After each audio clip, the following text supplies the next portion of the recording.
ওর তো শরীর কি সরু, মানে জিম টিম করে, ওর কাছেই শিখতে হবে। কি রে লাল, তোমাকে জিম শিখাবি? হ্যাঁ শিখাবো, কেন শিখাবো না। এই দেখ, এইভাবে জিম করতে হয়।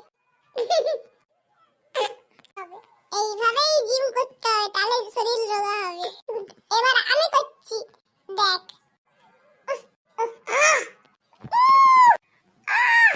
কি রে ভাই, আমি পাচ্ছি না, এত আস্তে আস্তে লাফ মারছি।